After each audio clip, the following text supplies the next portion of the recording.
दोस्तों आज हम इस बैंडिंग मशीन के बारे में आपको बताएंगे कि ये इसका ऑटो मैनुअल भी और जो लिमिट का चेंज करने वाला स्विच होता है उसमें जो लगता है इसके बारे में भी आज हम इसका डायग्राम आपको फुल बना के दिखाएंगे और आपको ये ज़रूर पसंद आएगा। तो इसका हम पहले प्रोग्राम देखते हैं। जैसे हम इसमें ऑटो मैनुअल स्विच भी है और इसमें जो एंगल चेंज करने का जो है, लिमिट स्विच चेंज करने का जो है वो भी इसमें लगा हुआ है। तो अभी ये ऑटो पे है, तो इस तरफ ऑटो पे है। तो अभी जैसे हम फुट स्विच दबाएंगे तो ये चल जाएगी। तो इस तरह से ये चलकर यहाँ से लिमिट स्विच में कट होकर वापस चली जाएगी और वहाँ पे भी लिमिट है। तो हम इसको यहाँ से हटाकर भी दिखा देते हैं जिससे आपके क्लियर समझ में आए। तो इसका हम यहाँ पे अगर हम इसको, ये स्टार्ट बटन है ऑटो में, तो इसको अगर दबाएंगे तब भी ये चलेगी और यहाँ लिमिट स्विच पे कट होके ये वापस होम पोजीशन वाले पे बंद हो जाएगी। तो इस तरह से बंद हो जाएगी। और अगर हम इसको ऑटो की बजाय मैनुअल पर कर देते हैं तो उस टाइम पे इसका ये पुश बटन या फिर ये फुट स्विच ये काम नहीं करेगा। तो उस टाइम पे सिर्फ ये पुश बटन और यहाँ पे काम करेंगे। ये फॉरवर्ड का है, तो जितना देर चलाएंगे उतना देर ये दबाए रखना पड़ेगा। जितना देर हम दबाएंगे उतनी देर ये मशीन चलती रहेगी। तो उस टाइम पे लिमिट स्विच भी काम नहीं करेंगे। आप ये देख सकते हैं कि अगर ये लिमिट में टकरा भी जाएगा तो ये बढ़ जाएगा आगे, यहाँ पे लिमिट भी इसका काम नहीं करेगा। तो इस तरीके का डायग्राम हम आपको बताते हैं। तो आओ शुरू करते हैं। तो सामान हमारे पास में वही है, एक एमसीबी है, दो कॉन्टेक्टर है, एक कनेक्शन स्ट्रिप है। और यहाँ पे सबसे पहले हम इसमें इमरजेंसी में मेन पहुँचाएंगे इसका, और एक A2 का हम इसमें अब की बार बाद में देंगे। हम आपको पहले ये बताते चले जाएंगे। हमने ये इमरजेंसी लिया, इमरजेंसी में एक कॉन्टैक्ट लगा होता है पीछे, लेकिन इसमें हमारे पास में दो इसलिए लगे क्योंकि ये आसानी से खड़ा हो सके। और ये ऑटो मैनुअल स्विच है। तो ऑटो मैनुअल में एक NO और एक NC कॉन्टैक्ट लगाएं और इसमें ऐसा स्विच लें जो दोनों स्विचों को एक बार में ही स्विच करे घुमा करके। तो उसमें उस कंडीशन में क्या होगा, एक NO है और एक NC है, तो एक चालू हो जाएगा, एक बंद हो जाएगा, यानी एक का कॉन्टैक्ट जुड़ जाएगा और एक का कट जाएगा। तो इस तरह की पोजीशन इसमें रहेगी। तो सबसे पहले हम इसमें इनपुट देंगे। तो इस तरह से आपस में दोनों को स्विच को लूप करके और इसमें इनपुट देंगे। कहाँ से इनपुट देंगे? हम इमरजेंसी से, क्योंकि हमें वो एक फेस वहाँ तक पहुँचाना है ऑपरेटिंग कॉइल तक। तो इसके ज़रिए हमने ये ऑटो मैनुअल में ले लिया। अब ऑटो मैनुअल में जो दो कॉन्टैक्ट हमने लगाए हैं, एक NO एक NC, तो एक को हम ऑटो के लिए यूज़ करेंगे और एक को मैनुअल के लिए। तो ये होम पोजीशन का लिमिट स्विच है, तो इसके हमें NC ही यूज़ करना है, ये भी ध्यान रखें। तो इस लिमिट स्विच में बीच में NC है, तो हमने बीच में इसमें तार लगाए हुए हैं। तो अभी हम ऑटो वाला प्रोग्राम ले लेते हैं। इसमें हम यहाँ पे आप कोई से भी स्विच को ले सकते हैं, वैसे उसमें कोई दिक्कत नहीं है। तो एक हमने ले लिया। अभी हम ऑटो का प्रोग्राम पूरा करेंगे। तो ऑटो का प्रोग्राम में हमने ये तार लिमिट स्विच के NC में पहुंचा दिया, होम पोजीशन वाले में, जहाँ पे मशीन आके रुकती है। और इसमें से जो दूसरा तार है वो हम यहाँ पे अभी आपको दिखा देते हैं कि ये जो हमारा लिमिट स्विच का चेंज करने वाला है ये उसमें पहुँचाना पड़ेगा हमें। तो यहाँ पे हमने जैसे फेस चेंज करने का होता है, तो इसी तरह से ये यहाँ पे लिमिट स्विच चेंज करने के लिए हम ये इंटरचेंज वाला लगाएंगे कि हमें कौन सा यूज़ करना है। तो इसमें से जो आउटपुट आई है होम पोजीशन वाले में से, वो हमने इसमें इनपुट दे दी है इस स्विच में। और ये दो लिमिट स्विच है, इसके स्विच हमने बिल्कुल सेम तार जोड़ लिए हैं, उसके ऊपर के ऊपर और नीचे के नीचे। सिर्फ जो इसकी मेन इनपुट रहेगी, जो लाल तार रहेगा, जो हमने लूप किया हुआ है अंदर भी इसमें ऐसे, तो ये सिर्फ अलग अलग रहेंगे। बाकी इनको दोनों को एक करके जो इसके NC और NO के पॉइंट हैं वो हम ले लेंगे एक ही जगह पे, क्योंकि हमें वो एक ही जगह से करने हैं। तो इसमें सिर्फ उसकी इनपुट को हम स्विच से चेंज करेंगे। तो जो इनपुट है इसकी लाल हमने तार इसमें लिए हैं, तो एक को यहाँ पे और एक को इसके दूसरी तरफ, यानी कि एक बार हम इधर को घुमाने पर एक ही लिमिट काम करेगा इसका। तो इस तरीके का प्रोग्राम इसमें बनाएंगे हम। तो स्विच इसमें किसी और तरीके का भी हो सकता है, लेकिन काम उसका यही रहेगा। तो इसमें हम ऐसे इस प्रोग्राम को करते हैं कि जिसमें इसमें जो जाने वाली इनपुट है, जो ये लिमिट स्विच हैं, और ये दोनों लिमिट स्विच रिवर्स के हैं, ये भी ध्यान रखें, जहाँ से मशीन कट करके वापस आएगी। तो अभी इमरजेंसी से होता हुआ ये लिमिट स्विच तक पहुंच गया प्रोग्राम। तो अभी बिल्कुल सिंपल तरीके से बता रहे हैं हम।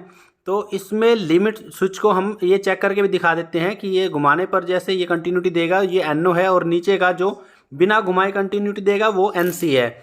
वैसे आपको ये सब पता रहता है, नीचे की तरफ के इसमें ये NC रहते हैं और NO लीवर की तरफ के रहते हैं। तो अभी हम इसका पहले NC का प्रोग्राम ले लेते हैं। तो नीचे के जो पीले वायर हैं इसके, ये NC में अभी स्ट्रिप में हम लगा कर वैसे ही दिखा देते हैं। इसको आप डायरेक्ट कॉन्टेक्टर में भी लगा सकते हैं अगर स्ट्रिप नहीं है, लेकिन अभी आपको सही से दिखाई दे जाए तो इसलिए ये इसके कनेक्शन आपको यहाँ पर लगा कर हम दिखाते हैं। और इसमें NC का हमने पीला वाला ले लिया और NO का हमने नीला वाला ले लिया।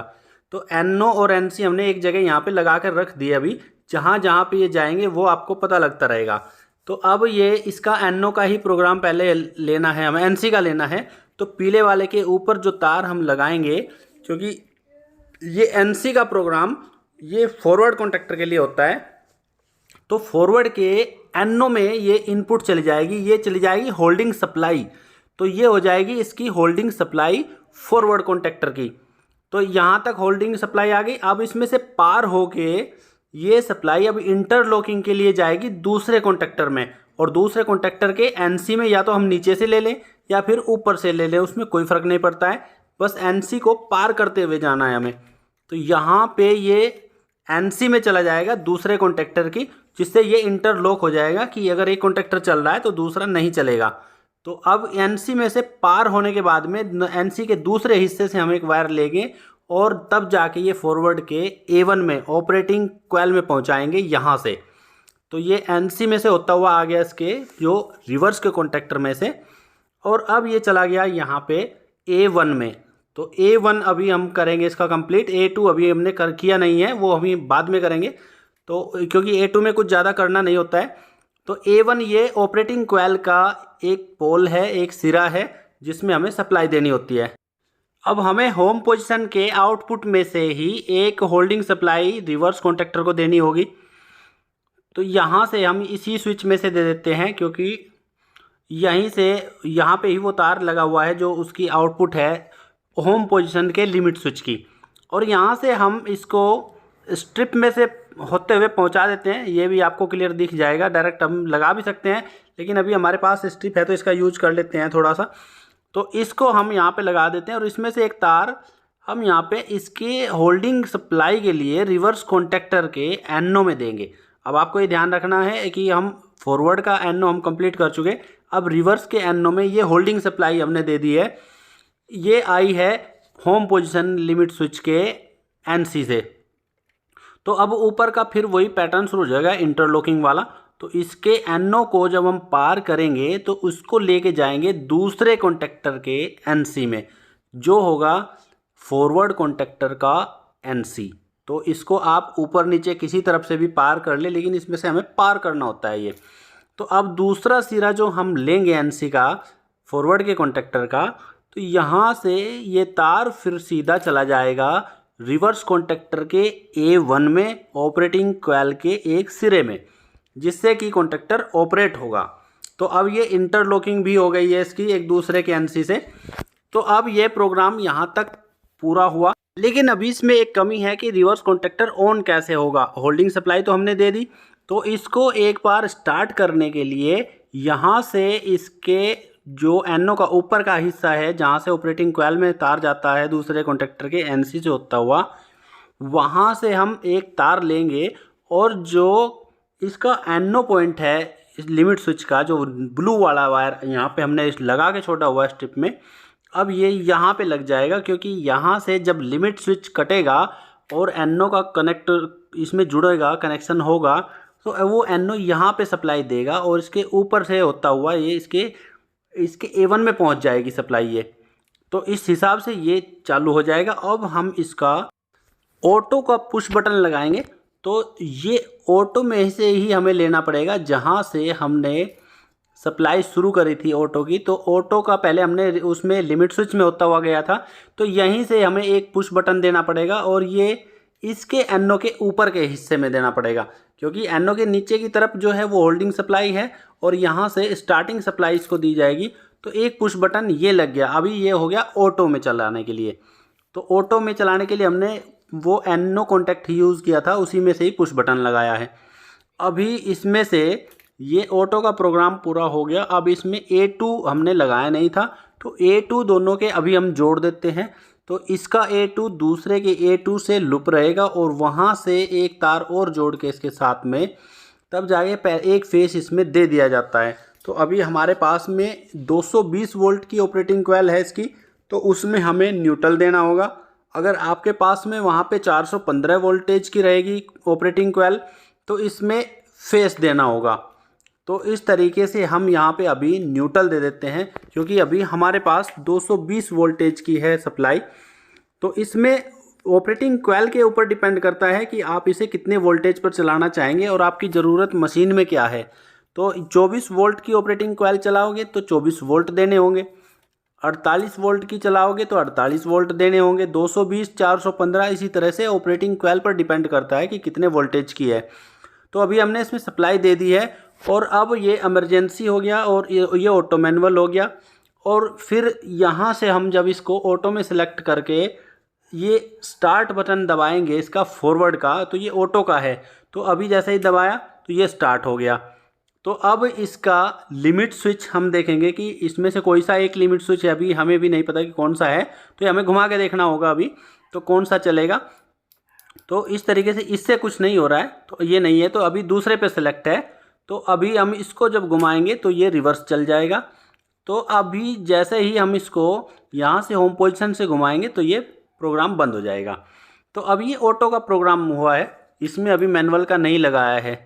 तो अब इस प्रोग्राम में ये दोनों के दोनों कॉन्टैक्टर फॉरवर्ड रिवर्स दोनों कट जाते हैं होम पोजीशन वाले से। तो अब हमें लिमिट स्विच को हमने इसमें शिफ्ट कर दिया दूसरा, इसका लिमिट स्विच का ये एंगल चेंजर जो स्विच बोलते हैं, तो उससे हमने लिमिट स्विच चेंज कर दिया। तो अब दूसरा काम कर रहा है, एक नई काम करेगा जो पहले कर रहा था, और ये होम पोजीशन इसको बंद करने के लिए काम करता रहेगा।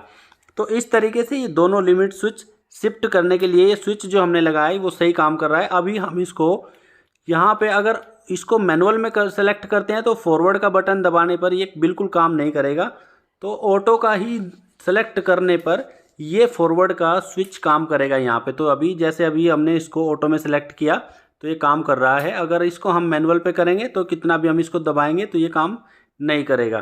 तो अभी हमें इसमें मैनुअल के पुश बटन लगाने हैं, तो अभी हम 2 पुश बटन ले लेते हैं, तो ये रिवर्स के लिए हो जाएगा और एक जिसमें बटन नहीं है दबाने का वो फॉरवर्ड के लिए हो जाएगा। तो अभी दोनों को हम एक ही जगह से लेंगे क्योंकि हमें ये मैनुअल के लिए लेना है। तो अभी मैनुअल का जो कॉन्टैक्ट है हमारे पास में लगा हुआ उसमें से हमें इसे लेना है। तो उसमें इसमें लगा के और दोनों कॉन्टैक्टर के जो ऊपर के हिस्से हैं वहीं पे ही, तो अभी हमने NO में जो ऊपर लगाए हुए तार हैं तो वो डबल डबल हो गए हैं, तो वहाँ से जुड़ के जो एक दूसरे के NC पे लग गया हुआ तार है तो हम वहाँ पे भी कनेक्शन कर सकते हैं, क्योंकि ऊपर की तरफ NO पर ही पुश बटन को लगाना है। तो इस तरीके से हम पहले फॉरवर्ड का अगर लगाएंगे तो दूसरे कॉन्टैक्टर के NC पे हम लगा सकते हैं, और रिवर्स का अभी हमने जैसे लगाते हैं तो इसके यहाँ पे NC पे लगा देंगे। तो ये रिवर्स का पुश बटन हो गया। और अभी फॉरवर्ड का लगाएंगे तो दूसरे के NC पे यहाँ पे लगा देंगे। तो लगना ये NO पे ही है ऊपर, लेकिन अभी NO पे डबल डबल हो गए हैं तार, तो दूसरे कॉन्टैक्टर के NC पे हम इसे लगा देते हैं क्योंकि वहाँ पे सिंगल सिंगल तार है अभी। तो इस तरीके से ऊपर की तरफ हमने इसके कनेक्शन कर दिए हैं और अब ये इसका प्रोग्राम चालू हो गया है मैनुअल का भी। तो अभी हम दबाएंगे फॉरवर्ड को, इसको ऑटो वाले को नहीं चलेगा और मैनुअल से ये चल जाएगा। जितनी देर हम इसको प्रेस करके रखेंगे उतनी देर तक ये कॉन्टैक्टर चलता रहेगा और नहीं तो बंद हो जाएगा। ऐसे ही हम अगर रिवर्स का भी करेंगे तो अभी रिवर्स का भी हम आपको दबा कर दिखा देते हैं। रिवर्स का भी जितनी देर हम दबा कर रखेंगे उतनी देर तक ये चलता रहेगा। तो इस तरीके से ये ऑटो मैनुअल का बिल्कुल प्रोग्राम एकदम 100% सही हो गया। वैसे काम करने के दोस्तों अपने अपने तरीके हैं। एक बार फिर हम आपको चेक कराना चाहेंगे कि इसको अगर हम मैनुअल की जगह ऑटो पे करते हैं तो तब ये मैनुअल वाले पुश बटन यहाँ पे काम नहीं करेंगे। और ऐसे ही होता है कि इसको ऑटो में जब हम इसका फुट स्विच लगाएंगे तो इसी जो फॉरवर्ड का ऑटो वाला ये पुश बटन है उसी में लगाएंगे। तो अब इस तरह से ये आपको अलग अलग हमने आपको चेक करा दिया। तो एक बार फिर अगर आप चेक करना चाहते हो तो एक बार फिर से हम आपको दिखा देते हैं कि ये सारे के सारे प्रोग्राम बिल्कुल सही से सेट हुए हैं। एक बार फिर से हम स्टार्ट करके दिखाते हैं। ये ऑन किया और ये ऑटो में हमने ये पुश बटन दबाया और यहाँ से ये लिमिट स्विच घुमाया और अब ये होम पोजीशन घुमाया तो बिल्कुल सही काम कर रहे हैं। अब अगर हम इसको स्विच को लिमिट स्विच को चेंज करेंगे तो दूसरा लिमिट स्विच काम करेगा, एक काम करना बंद हो जाएगा। तो इस तरीके से अब इससे कुछ नहीं हो रहा है, अब इससे काम होना शुरू हो जाएगा। तो ये लिमिट स्विच चेंज करने वाला स्विच बिल्कुल सही काम कर रहा है। अब इसको अगर हम ऑटो की जगह मैनुअल पर घुमा देंगे तो ये हमने मैनुअल सेलेक्ट किया। अब इसमें फॉरवर्ड का ये काम नहीं करेगा। अब जो दो पुश बटन अलग से लगाए हुए हैं मैनुअल के लिए वो काम करेंगे। तो अब ये आप देख सकते हैं जितनी देर दबा कर रखेंगे उतनी देर तक कॉन्टैक्टर ऑन होगा। तो दोस्तों अगर वीडियो आपको पसंद आई है तो प्लीज़ लाइक करें और हमारे चैनल SK इलेक्ट्रिकल को सब्सक्राइब ज़रूर करें, क्योंकि अगर आपकी थोड़ी सी भी हेल्प हमारे चैनल से हो सकती है तो हमें खुशी होगी और हम आपको इसी तरह की वीडियो देते रहेंगे।